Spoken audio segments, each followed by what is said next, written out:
this is absolutely not to be kind of a knock on NASA at all. I know there are a lot of great people from NASA here today. NASA has done incredible, wonderful things, but it's an evolution, just like American society. You think about the first test pilots, the first astronauts, all white males. That wasn't just NASA, that was American society, that was much of the world society. But can you talk about what it was and how it was that finally, over 15 years after the space program had been going on, after we'd had astronauts in space, it was that NASA, kind of why and how they came to the realization that we need to have female astronauts? Well, thank you so much for having me, by the way. I would say, you have to look at the time period in which this astronaut selection occurred. So it was the mid-70s, and between the Apollo program and when this new class of astronauts came on board, the world was changing. You had the civil rights movement and you had the feminism movement, and NASA was starting to get questions externally and internally about why women and people of color hadn't been included in the program to that point. And so I detail quite a few instances leading up to this astronaut selection. First of all, some people might be familiar with a group of women known as the Mercury 13. It's not a great title for them just because it was a title given to them after many years later, but they're a group of women in the 60s who very much they were pilots and they wanted to train for space, but unfortunately, their training got cut short, and so they very much lobbied Congress to allow them to keep training, and they're trying to convince NASA and NASA officials why it was important to send a woman to the moon, not just a man to the moon. But ultimately, it just wasn't seen as a priority at the time, and their training was cut short, and the efforts to put women into space were sidelined for many years after that. And then, as the 60s transitioned into the 70s, like I said, the world was evolving, as you mentioned. And so within NASA, change was also taking place. I talk about in the book a woman by the name of Ruth Bates Harris, who was looking into diversity and inclusion at the agency at the time. And she put together a report about women and people of color's involvement in NASA. And there's a pretty bad line in there where I can't remember it off the top of my head, but it was something like, so far NASA has sent 3 women into space, 2 spiders and 1 monkey, or something like that. It was so it was just, NASA was evolving along with the country, and it was, and finally, in the mid-1970s, they had a selection board that made bringing women and people of color top of mind when they made this selection. And as you note in the book, a lot of us probably proudly think of the WASP in World War II. Thousands of women flew for the U.S. military, vital, crucial missions, especially moving planes all around the world to where they were needed, and other flights as well. Kind of the unfortunate irony is after the war was over and they came home, they had hundreds of hours of much of very dangerous combat hours, sometimes of flying to dangerous places, dangerous planes.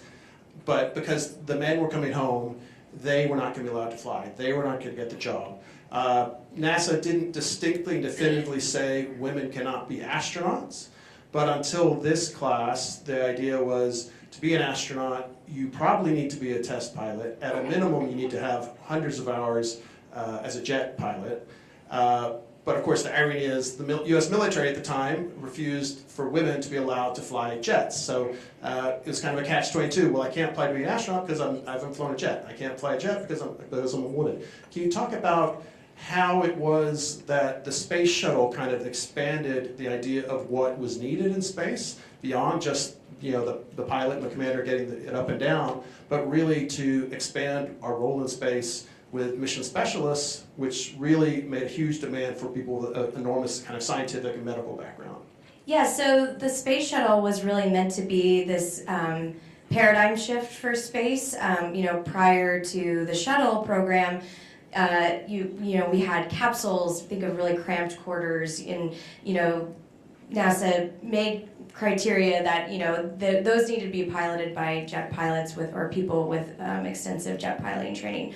But with the shuttle, it was meant to be this routine, affordable, kind of like a truck to orbit. It was just going to be an easy way to send satellites and people into space. And one big advantage of it was that it was much more spacious. So there was a lot more room for larger crews. And that allowed for a much more diverse range of people to come on board, and not just in terms of women and people of color, but also in terms of backgrounds, like you mentioned. So NASA still prioritized people with piloting experience, but at the same time, they were very eager to bring in engineers and scientists and doctors. And so that mission specialist role, when that was created, really was a game changer for the astronaut corps, because it did allow for this new group of individuals to come in who would not have been previously considered before. And just, I think, to give people an idea of the daunting statistics, and by the way, all 6 of those incredible women would become flying jets. They'd fly the T-38s, NASA training, hours and hours and hours. But can you talk a little bit about the selection process? Over 8,000 people applied for this class, of which only 35 people were selected to be candidate astronauts, basically to be the next potential astronauts. And of that, only 6 were women. Can you talk about the kind of daunting numbers, what they were looking for, and a lot of ways why a lot of the women who applied had to have that much higher grades? They had to have more and higher and more specialized degrees. They had to have a PhD or a master's, or maybe levels of experience that would not have necessarily been the case for their male counterparts. Well, learning about the selection process is probably one of my favorite things that I got to write about in the book, just because it is so fascinating. But as you mentioned, yes, 8,000 people applied when NASA opened up the selection round in the mid-1970s. And they went through every single candidate, at least the folks that I talked to who were on that selection committee. It was a very long process, and then they whittled it down to about 200 finalists, and those finalists had to come in for a week-long trip to Houston, and they had to go through a very intense week when they came here. It was filled with medical evaluations, various physicals. There was a psychological evaluation, which has been described to me by everyone as about a bit of a good cop, bad cop scenario. So they had a good cop psych who would ask you, how did you like your mother, and what animal would you be if you had to come back in a new life? And he talked in very warm tones. And then there was the bad cop psychologist who would tell you to count backwards from 100 by 7, and then yell at you and look at you very sternly when you inevitably mess that up.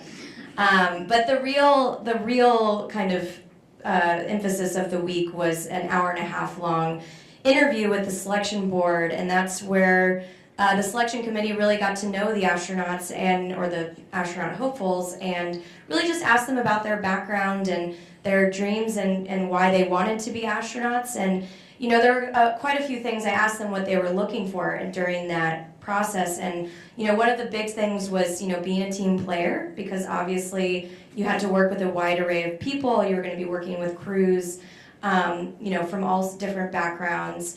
They also wanted to make sure that people really wanted this job. Something that I don't think a lot of people think about is that being an astronaut, you're only in space for a very small portion of your time at NASA. So a lot of that time is spent waiting on the ground and working and supporting other missions. So they wanted to make sure people could be patient and also really wanted it. And then also just being able to work on a variety of different things in different areas. So having, for instance, Sally Ride was both an astrophysicist and a tennis player. And so that was something that I think worked in her favor, because it showed she had a diverse range of interests. And so just being able to show that you liked different areas and different subsets that the shuttle would ultimately provide. And then just once they got there, once they began the training process, it takes, for most people, years before they'll ever actually get into space. And you don't even know for sure if you're going to be able to get into space, kind of a huge kind of anxiety or at least challenge. But I think one of the things that you note throughout the book that was very different for this first group of women was, unlike their male counterparts at the time, they also felt the weight of many external pressures. I cannot mess up because they will say women can't do this job and we should not have women apply in the next class. Or I cannot do this job, and just more broadly, maybe NASA's not that important, we reduce the budget. Can you talk about kind of the pressures of basically not just having to do your, and it's not a 9-to-5 job, it's probably a you know, an 80-hour-a-week job of training to become an astronaut, but these women also had to learn how to deal with PR, they had to learn to deal with the media, and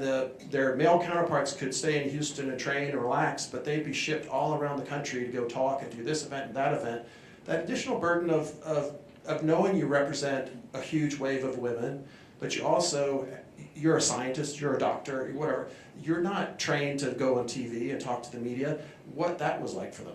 Yeah, and I'd love to get into that in a bit, but one of the astronauts I spoke with, Anna, she mentioned that she basically was a doctor one minute, and then the next day she was, you know, overnight she became a public figure. And so I can't even imagine what kind of whirlwind experience that might be, because, you know, I've been in the media for some time, and it's not easy talking to the press, you know, and there's, especially with no formal training, it's a bit of, you know, a bit of a learning curve. And so my hats are off to them, because they had cameras in their face pretty much the next day once they were selected.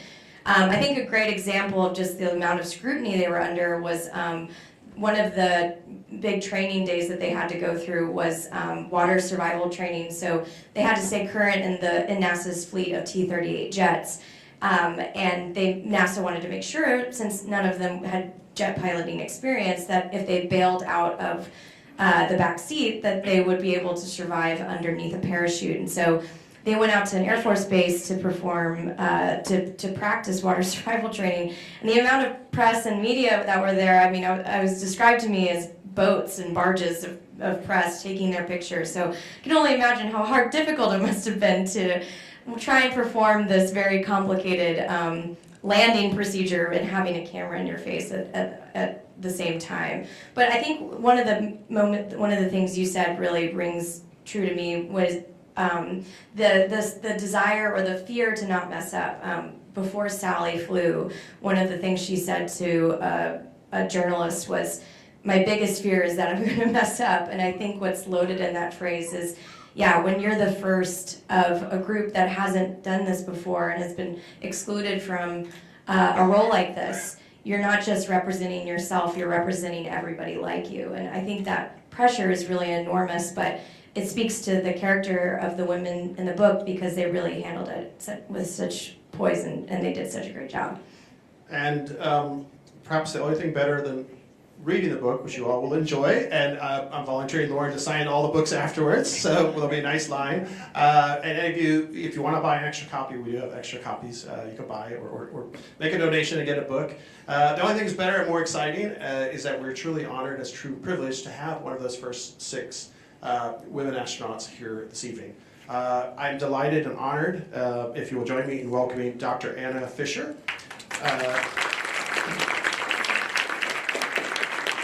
Dr. Anna Fisher.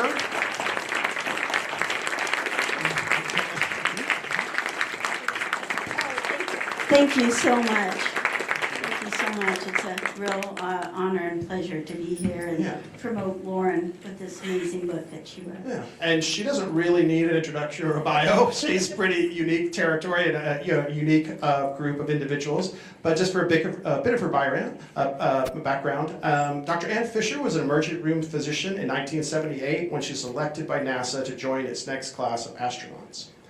Out of the over 8,000 people who applied and the 35 candidates who were ultimately selected, Fisher was one of the 6 women who would become the nation's first female astronauts. She's the 4th American woman to fly in space and the first mother ever to fly in space. In addition to working as an astronaut, Fisher also served in multiple supervisory roles over 30 years with NASA. She received her bachelor's, her master's, and her medical degree from the UCLA. Will you please all join me in thanking Dr. Anna Fisher. Thank you.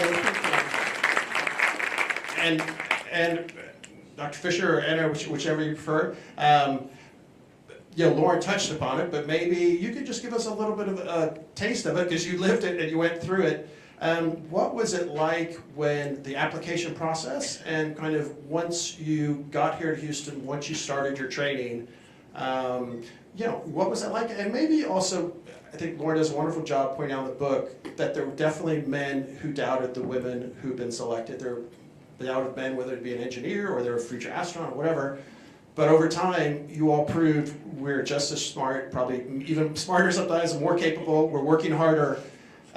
You won them over, and your ideal was to basically, I don't want to be viewed as a female astronaut. I am an astronaut. I want to be viewed as an astronaut. Can you talk about kind of the process and the evolution of your training before you even got to space? Well, certainly I'll be glad to try to answer that. I'll go back a bit to just applying. For me, it all happened so quickly. I wanted to be an astronaut since I was 12 years old, and I listened to Alan Shepard launch for his suborbital flight. But of course, because of the reasons that were mentioned here earlier, it didn't seem like a very realistic goal. But nonetheless, that's what I knew I wanted to do if I ever had the opportunity. And I found out just by chance that NASA was looking for a mission specialist, because I was in the middle of my medical training. And any of you that have medical training or people in your family, it's you pretty much don't have time for anything else. So very fortunately, I had lunch with one of my medical school friends who said NASA was looking for not only pilots but mission specialists. I saw the requirements, and it took about a month to get all that stuff together back in the days when you couldn't just go on the internet and apply.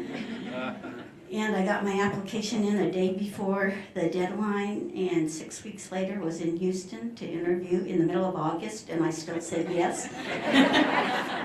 And in fact, I don't even remember noticing the heat. To me, I would have gone to the North Pole, Antarctica, wherever NASA wanted to send me. But then that 6 weeks later, and then 6 months later, found out I was very fortunate to be in that first class selected for the shuttle program. So it all happened so quickly. And as you mentioned, one day you're a doctor working at a hospital in Los Angeles, and the next day suddenly you're an astronaut, and people are asking you all these questions about a shuttle, and nothing has happened in that one day. Your knowledge has not increased that much. So it was a really interesting baptism by fire, really. And what NASA did a lot with our class in many areas was just kind of throw us in there, and you had to either sink or swim. They learned a lot, I think, from either our successes or our failures, and later classes did get media training and that sort of stuff. But so when we first arrived, there were people, I think, who didn't think we belonged there or weren't sure how we would perform. But they didn't say anything to us, obviously. I certainly encountered a lot more resistance, say, in medicine at the time, because I wanted to go into surgery. And the chairman of the department said to my face, "Women don't belong in surgery." And so, but they still accepted me. and luckily, I got to be an astronaut, so I didn't have to make all that decision. But it was, definitely a different time. But I think NASA had made the commitment to select women and to really select a diverse class. So, and I think they did a superb job in being prepared. And so if people had reservations, they generally didn't express it to our face. But it was definitely a different environment than it is now, all these many years later. Mission control was still pretty much all males. They didn't have the first female flight director until 1984, Michelle Brecky. And so it still took a while. I don't think any of the six of us chose to be an astronaut because we wanted to be a role model or because we wanted to be first or whatever. It was just because that was what we wanted to do. And then all the other stuff kind of just came with the territory. For me, it was really neat because I was so used to being the only woman in anything I had done before. And so all of a sudden I had 5 colleagues, female colleagues that I could talk with. And so, but it was definitely a different era. And it's interesting when I talk to young women now, they don't even really that much appreciate that door would have been blocked to them. It's amazing how in such a relatively short period of time, things have changed so drastically that the young folks today don't even realize that's what it was like. But that's a good thing, and I think I'm so sad that Judy died in the Challenger accident and Sally passed away from cancer, and that they can't be here to see how wonderful all the things the women have done since then. And there have been some amazing things that the women have come after us. I didn't even realize that now somewhere on the order of, I don't even have the exact number, 75 women or so have flown. And so it's really neat to see that, but I don't think any of us went into it for that reason. We went into it because that was what we wanted to do, and it just came with the territory. And if I might add, that is one of the things I really loved about writing this book, was I really just wanted to show women doing their jobs. My favorite part of writing the book was going through y'all's space flights at the end and just dedicating a chapter to each of them. And it really just wanted to show, all they wanted to do was just fly to space, and then they got to do it. And, if I might say, beyond cracking that enormous ceiling, that's when you talk about a ceiling, we're talking about going to space. This is an incredible ceiling to be one of the first 6 American women astronauts. You broke the entire ceiling for the world for being the first mother to go to space. Loren, it's great stories throughout the whole book, but opens the entire book with you in Cape Canaveral. They call them the Cape Crusaders. Those are the astronauts who are in a supportive role, supporting their current astronaut, teammates who are going up for this launch at the time. You're 7 or 8 months pregnant. I can't remember exactly at the time. So you're not going now, but you potentially could be going anytime, in the relatively near future. Can you talk about what that was like to go as a mother? And beyond people who might have critiqued women being astronauts, you got NASA and in general, even got a lot of correspondence. Back then there was an email, but letters and whatnot, even from many women who said, this isn't right for a mother to go into space. Besides the fact that we brag and we say, oh, it's so wonderful, so many of these male astronauts are fathers, and they go and explore the world, and they go through these dangerous, times, the exact same dangers you all go through. What was that like to break that threshold as a mother? And maybe, Loren, you could talk about that, expand beyond the specific case, what it meant kind of overall for NASA and for women in general. Well, as daughters will, my daughter said I owe it all to her. So, but, it was, first of all, I'll backtrack just a teeny bit to say that when I had my interview with the selection board, everything went sort of well, and I thought things were great. And at the last minute, as I was about to leave, I said, oh, and by the way, I do want to have a family if that affects your decision. It's not even legal to ask that question nowadays, but they picked me, so I figured that was okay. After I supported Sally's launch, I was the lead person at the Cape for her flight, and I came back to Houston. I was called into my boss's office, and I was 8.5 months pregnant. And he told me he wanted to assign me to a flight, and I have to admit, I was a little shocked. I knew that I would probably get a flight eventually, but I didn't expect it to come right then.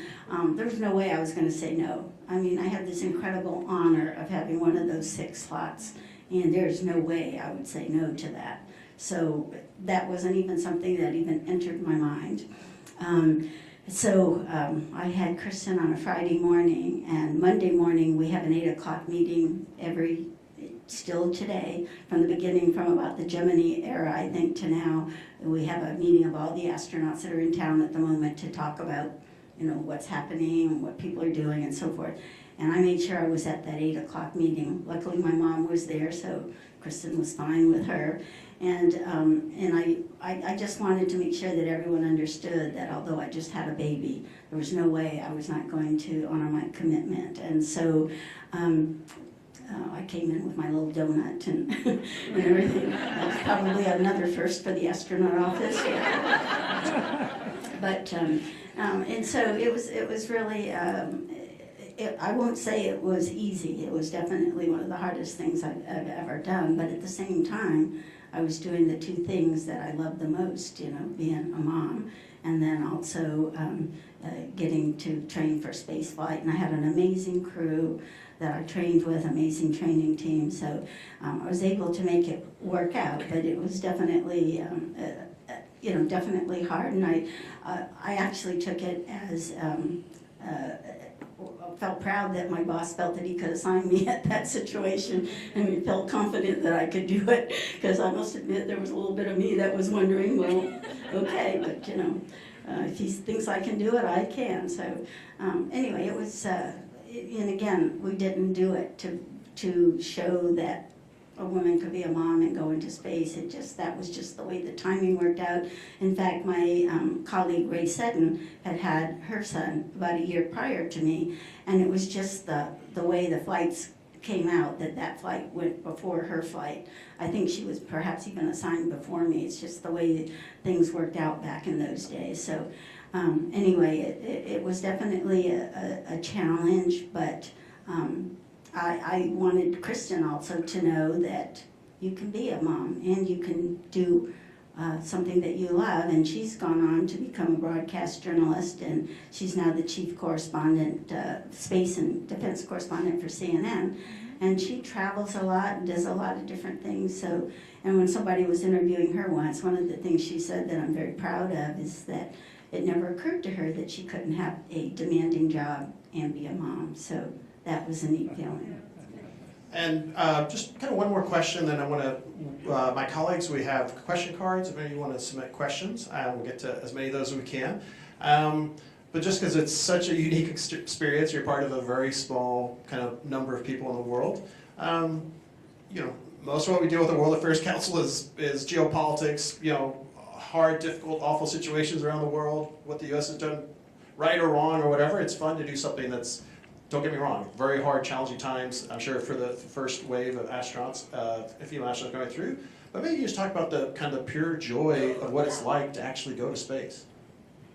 Oh, it definitely is that. If any of you have a spare $20 million or whatever, and you can afford to pay Elon Musk or Jeff Bezos or Virgin Galactic, Richard Branson, to go into space, I highly recommend it. And I say that a little bit as a joke, but I truly believe that space travel, just like commercial aviation, will eventually become, the costs will come down and more people. I think more politicians should have to go into space and see the vantage point that we have been privileged to see, where you start thinking of yourself more as a person from planet Earth rather than someone from your individual country. And then if they don't get the idea, just leave them up there. But going into space, I remember my first comment to my husband, who was also selected as an astronaut within the 80 class. My first words to him was, it was all worth it. All the struggle, everything that it took to get there. And I truly mean that. It is truly an amazing place to be a part of, and to see the world from the vantage that we've had the opportunity to see it from. And so I highly encourage you to, too bad we can't take some of that money that we saw downstairs and buy flights for all of us, because I would love to go again. I've talked to my daughter and said, if you get to talk to Elon or Jeff, maybe you could talk about a mother-daughter team going up. And I would love to go up and just have fun, not have to work, although the work was incredible and fun as well. But it is a truly amazing experience, and I hope some of you in the audience get a chance to experience that, especially you. I get to cover that flight if you went up. I would gladly report on your mother-daughter mission. And just while we're getting the audience questions, Loren, and if you want to fill in on it, you yourself are a child of NASA. Both your parents are engineers at NASA. You grew up with it, obviously incredible passion for it as well, a journalist working on space for many, many years. what would you like people to take away from this book, and in terms of, you know, its importance of what they did and really kind of what its meanings kind of going forward? What would you like people to kind of take from it? Well, one of the things I love about this group of women is that I think they're very illustrative of the fact that there's no one true path to space.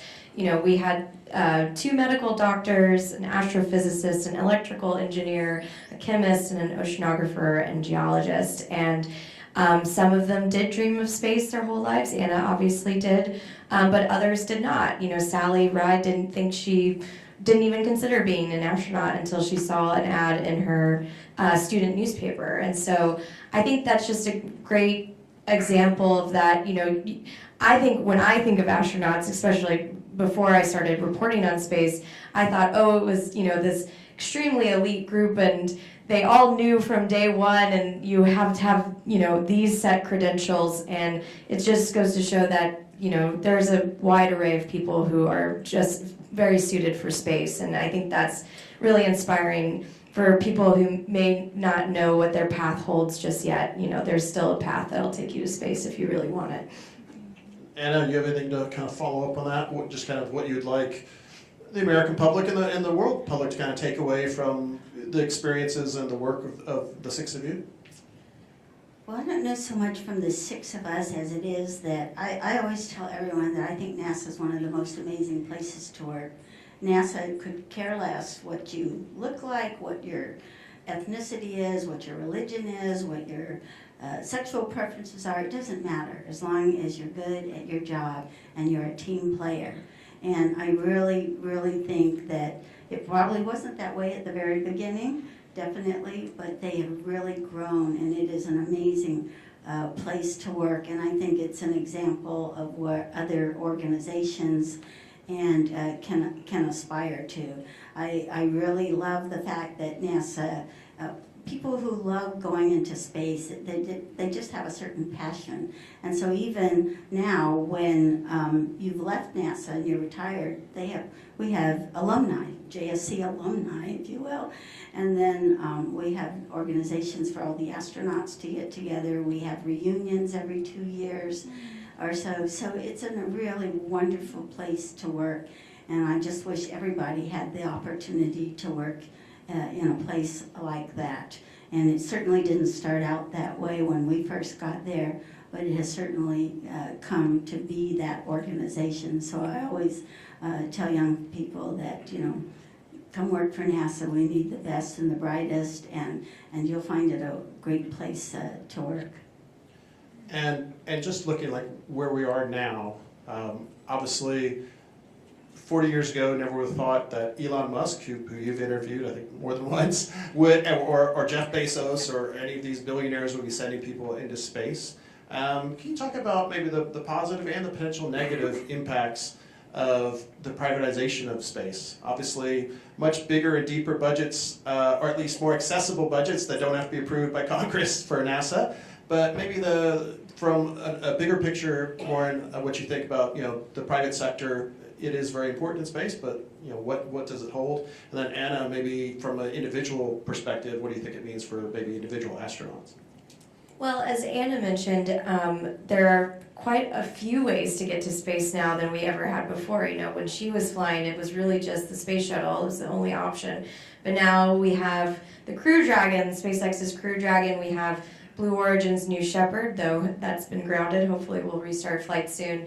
And then Virgin Galactic's VSS Unity. So the great thing about the commercialization of space is that there are many roads to get to space than there ever were before. Now, as she also mentioned, you're going to need a sizable wallet in order to do it. But some of the great things that these companies have done have been charity raffles and, you know, very benevolent benefactors. So a great example is the Inspiration 4 mission that launched a few years ago. A billionaire by the name of Jared Isaacman, he bought a full capsule and then he used that opportunity to bring on a childhood cancer survivor and a charity winner or an auction winner and someone who just dreamed of going to space their whole life and, you know, sent in a video essay. So there are really great opportunities like that, but, you know, kind of the downsides are, yes, the gatekeeping is still money, and then also, it's run by various billionaires who have their own thoughts and their own whims, and sometimes that is a distraction for the space flights that they are conducting. We don't need to get too much into that. Also NASA is very reliant on these companies now when it comes to SpaceX. That's the primary way of getting astronauts to the space station at the moment. Now, Boeing is also working on another path to get humans to the ISS, but for now we're very reliant on SpaceX. So it's a double-edged sword, but there's definitely pros and cons, and hopefully we'll just have more and more companies that offer new alternatives. That way we have more options than we did ever before. And Anna, do you want to touch upon it, Eddie? Or? Well, I'll have to admit, when I first heard what Elon Musk wanted to do, I thought he was crazy. I thought he had no idea what he was getting himself into, and pretty much discounted him. I will gladly eat those words. He's those thoughts. He has since proven himself to be very amazing. He gets really great people working for him. They have to work hard. I've heard he's not an easy person to work for, but he has his dreams, and I think as astronauts we were at first perhaps not sure where this was going to lead, but now I think it's becoming a pretty interesting. You can have your career astronauts who are doing that because that's what they want to do, but you can also have other people get an opportunity to go into space. And as I mentioned, I think it would be beneficial the more people that get to see that view and understand what a lot of us have felt as we come back from space. So I think it's really interesting, and I do a lot of speaking, or a fair amount of speaking for the State Department, going around to other countries. And the hardest thing for me was always to talk to, say, young people and say, oh, it's so neat to be an astronaut, but oh, your country doesn't have a space program. So, and to be a U.S. career astronaut, you have to be a U.S. citizen. Now, any country can go to SpaceX, and most countries, even if they can't afford their own space program, they can probably raise enough money to send someone from their country into space. The Saudis, of course, they don't have to worry about raising money, but they just sent on the last SpaceX mission 2 Saudis, one of which was a female, by the way, which is really incredible. And so other countries, so now I feel really great. I can go back and say, all you have to do is get your government to raise enough money to buy a seat, and then you can have your own astronaut from your country. Actually, the Soviet Union back in the day used that to cement their relationships with all their satellite countries. They would fly someone from this country and from that country, and it's a big deal. I've done a lot of appearances with some of those astronauts, and it's a big deal in those countries. So it's really neat. I think the new world we're in is very interesting. We're all still learning how to navigate in that world. But you cannot argue with the success that Elon Musk has had, and Jeff Bezos. Yes, he's had a problem with one of his recent launches, but one of the neat things about all these new vehicles is they all have an abort system, so that if you run into problem with the rocket having an issue, you can fire the abort system and it pulls the capsule away from the rocket, and so you may not be where you want to be, but at least you're alive, and so that's a really positive thing. So I think it's just interesting learning how to navigate in this new world. I think there's going to be career astronauts, I think, for NASA. There will probably also be astronauts for these different companies, much like the military.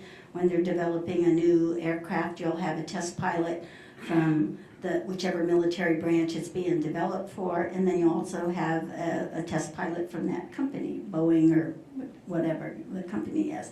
And so I think we'll probably get to that, to where we'll have different astronauts from that are working for different entities. And so I think it's a positive. I think at the beginning we were all not certain how this was all going to work out, but I think now as we see it playing out that we think it'll be a good thing. And Loren, a good question here, and Anna, if if you want to add on to it, feel free as well. Sharon asked a good question. Can you tell us some of the extra physiological tests performed on women while they were in space? And maybe some of just the kind of overall differences or concerns or kind of, things that had to be kind of worked through with women joining the ranks of astronauts. Well, I think that might be an Anna question, but I don't know if there was any special tests or anything done on them. I do know there were, well before the women came on board, there was, concerns about, say, how, periods might flow in space. And then I read from Ray, she she said the first person who had her period in space, she came back and said, "Yep, it works just like you think it would." So I don't know if there was any different tests, but maybe that's a question for Anna. To my knowledge, we haven't done anything different testing on the females than from the males, that I'm aware of anyway. But it was definitely interesting when we first got started. Those sorts of things as to how you want to handle reproduction and all that is pretty much left to each individual astronaut with your flight surgeon. You talk it over. Many, I think, opt to suppress using birth control pills, so you don't have to, one less thing you have to worry about when there's a lot of things to deal with. But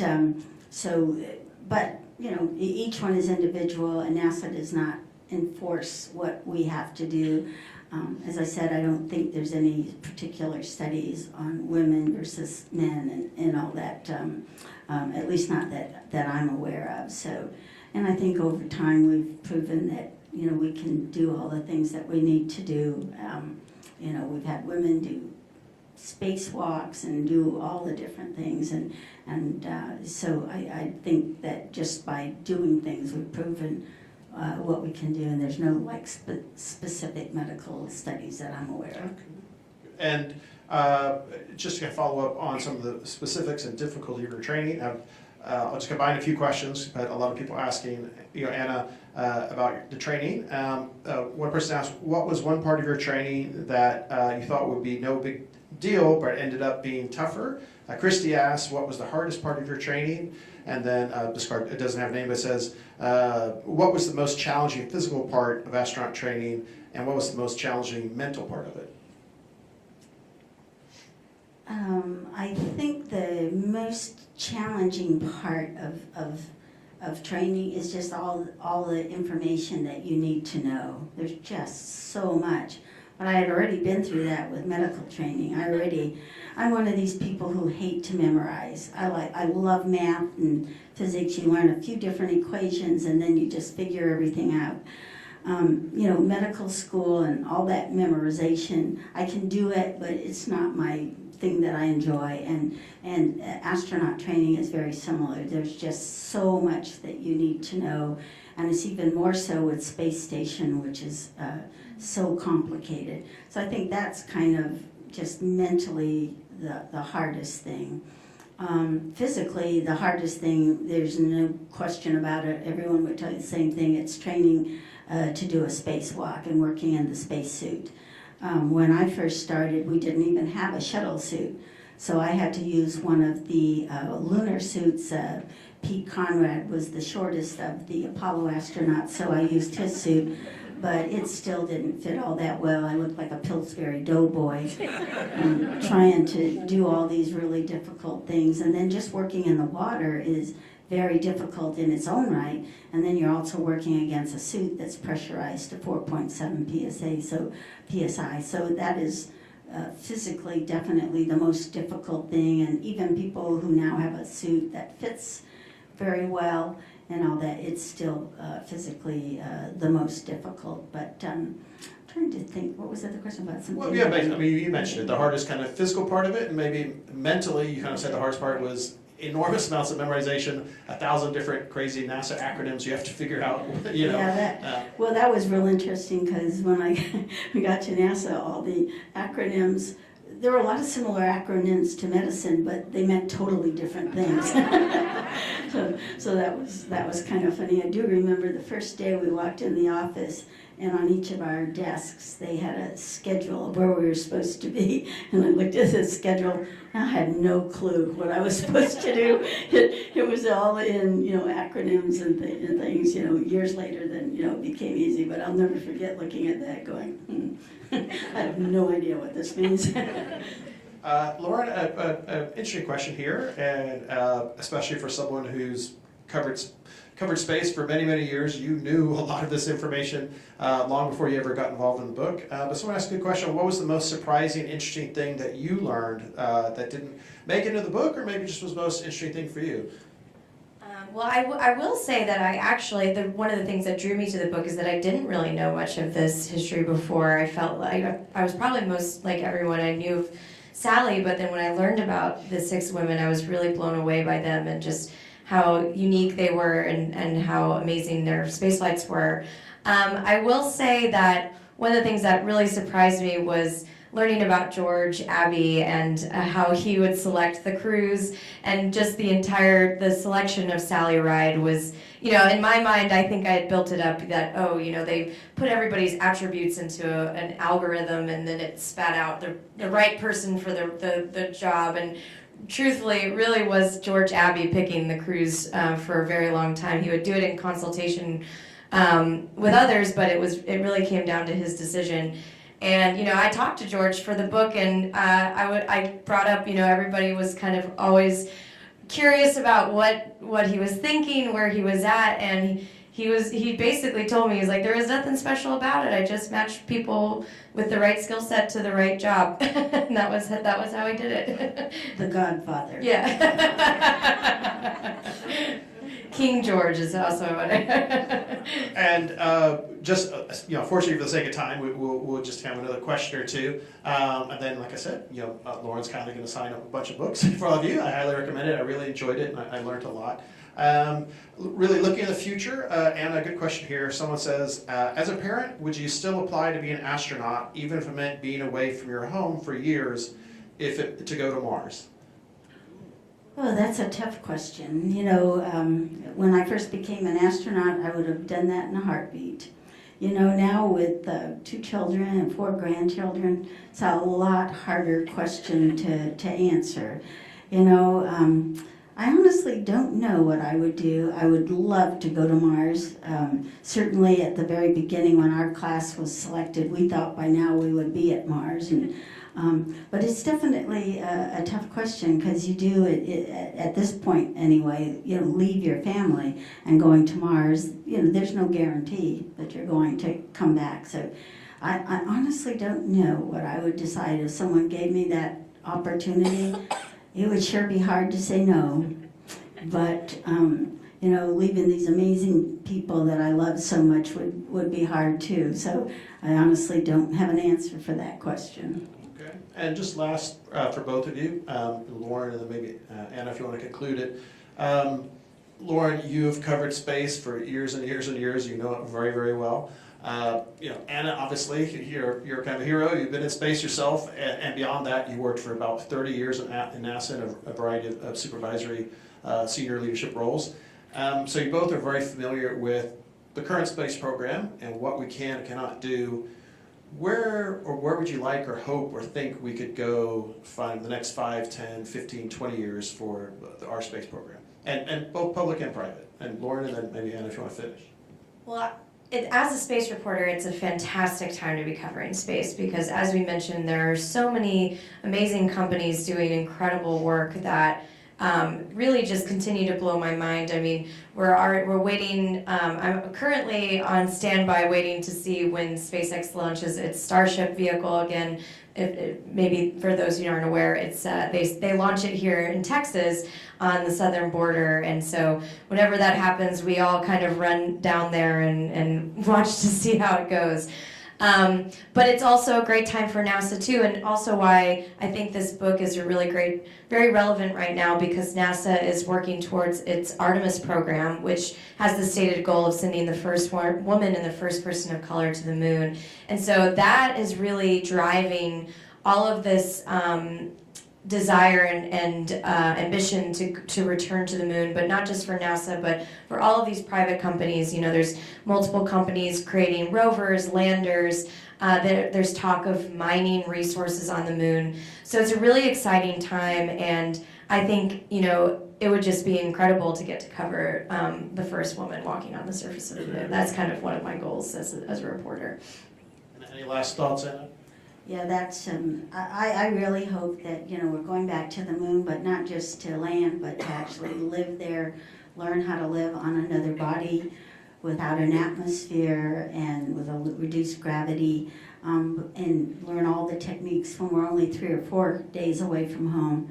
But really the goal is to learn what we need to go to Mars and be able to survive. And I hate to say it, but I do think we're in a space race with the Chinese. They are definitely going to the moon. And if for no other reason we need to go back to the moon, I don't think that's the reason. I would want to go to the moon no matter what. But we're definitely, I think with the geopolitical situation right now, I think it's really important that we do that. And if I might, Sure, of course. I hope you don't get mad at me, Stephanie. But one of the neatest things about having been part of the first 6 women was we've had a lot of women come after us, and some of the other women have told me, well, they wrote to us when we were, you know, when they were in kindergarten, and we sent a picture, and then they come back and they're your colleagues many years later, which is a really weird feeling. But I would be remiss if I didn't introduce Stephanie Wells, who is like one of the most, one of my best friends, and one of the other female astronauts who came after it and is doing an amazing job, and hopefully will be going either to space station or to the moon herself. Thank you, Stephanie.